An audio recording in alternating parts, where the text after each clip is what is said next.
Hezbollah weighs heavily on Israel in this grinding multi-front war, with tanks and troops burning on the battlefield as Israeli forces struggle to contain the escalating assaults.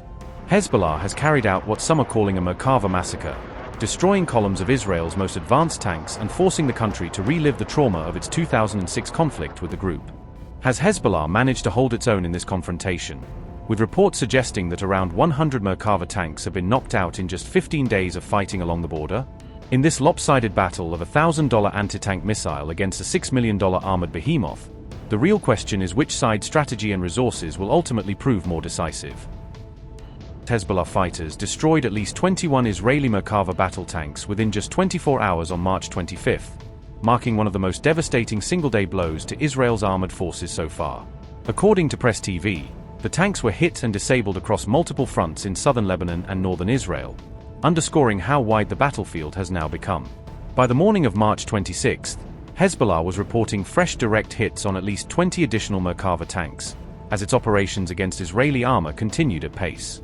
Taken together, these attacks bring the total number of Merkava tanks knocked out or destroyed since March 2 to around 100, according to Hezbollah-aligned media and informed sources. Hezbollah says the March 26 wave of strikes targeted Merkava tanks spread across several different locations, indicating a coordinated effort to hit armor wherever it appeared. In the town of Debel, 3 Israeli tanks were reportedly struck with guided anti-tank missiles, while 3 more were targeted and hit using attack drones in nearby areas. In Taybeh, nearly a dozen Merkava tanks were said to have been struck with guided missiles, according to battlefield details carried by Press TV. Further south, 4 tanks were hit near the pond in Deir Siryan, and another was destroyed on the Taybeh-Alcantara road as Hezbollah expanded its ambush zones. The scale of destruction was highlighted in a March 26 Press TV report that labeled the events a Merkava Massacre, a term that quickly gained traction in regional coverage.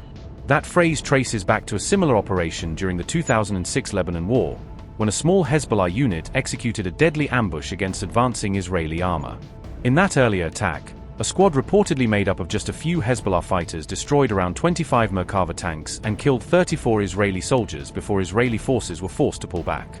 This comes as Israeli forces suffer mounting casualties at a moment when every available soldier is needed for the expanding ground campaign against Hezbollah. 2 Israeli soldiers were killed and 4 more were wounded when Hezbollah fired anti-tank missiles at their force in southern Lebanon, according to military reports. One of the slain troops was identified as Sergeant Aviad Elchanan Volansky, a 21-year-old tank crewman from Jerusalem serving in the 77th Battalion of the Armored Corps. Investigators say the first incoming missile was intercepted by Israel's active defense system, but the second struck the unit, killing Volansky and injuring several of his comrades. The military later announced that 4 soldiers from the 77th Battalion had sustained light wounds in the attack and were evacuated for medical treatment. Volansky is now recorded as the 4th Israeli soldier killed in the ongoing ground offensive against Hezbollah forces in southern Lebanon.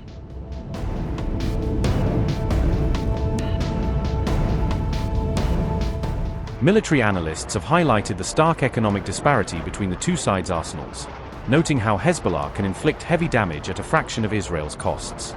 The guided missiles Hezbollah uses to take out Israeli tanks are estimated to cost only a few $1,000s each, yet they are capable of disabling or destroying heavily armored vehicles.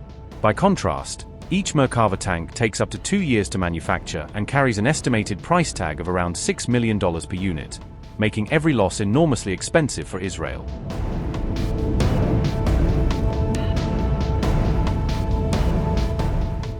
The Lebanese resistance group's latest operation came roughly a year after Israel began sustained attacks on villages and towns along the border, pushing the conflict deeper into civilian areas.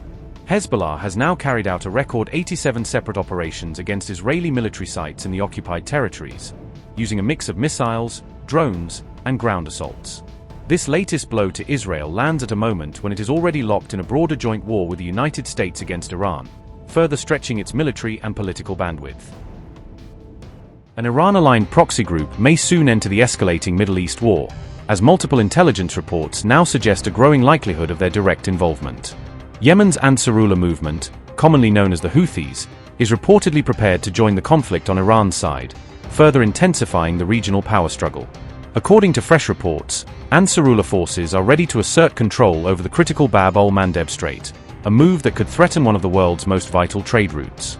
Analysts point out that Houthi rebels have previously demonstrated that shutting down this strategic maritime choke point is well within their capability, underscoring the severity of the threat. It's worth remembering that the Houthis have long played a crucial role in coordinating attacks that targeted the Israeli regime and its interests across the region. Following Hamas' October 7 attacks and Israel's subsequent retaliation in Gaza, Houthi forces began targeting commercial vessels in the Red Sea in a show of solidarity. The group even attempted to impose a naval blockade on Israeli-linked ships and cargo vessels, aiming to choke maritime access and disrupt regional trade. That blockade significantly raised pressure on Israel's economy, forcing merchant ships to divert through longer, costlier routes around Africa to reach their destinations.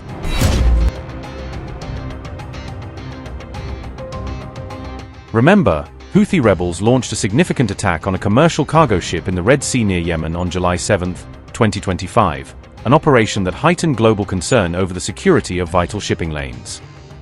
The cargo vessel Eternity Sea was reportedly struck by sea drones and rocket-propelled grenades fired from fast-moving speedboats, according to the Times of Israel. Security firm Ambri confirmed that men aboard small boats, along with explosive-laden drones, jointly targeted the ship in a coordinated maritime assault. After enduring repeated Houthi attacks over several days, the stricken cargo vessel finally sank on July 9, marking the end of a prolonged and violent engagement. Although the Houthis did not immediately claim responsibility, they later released video evidence showcasing the attack and the ship's final moments at sea. The Greek-owned Eternity Sea had been navigating toward the Suez Canal when it came under intense fire, forcing the crew to abandon course amid heavy damage. It became the second cargo ship to be targeted in the Red Sea within just 48 hours, underscoring the growing frequency of Houthi maritime operations.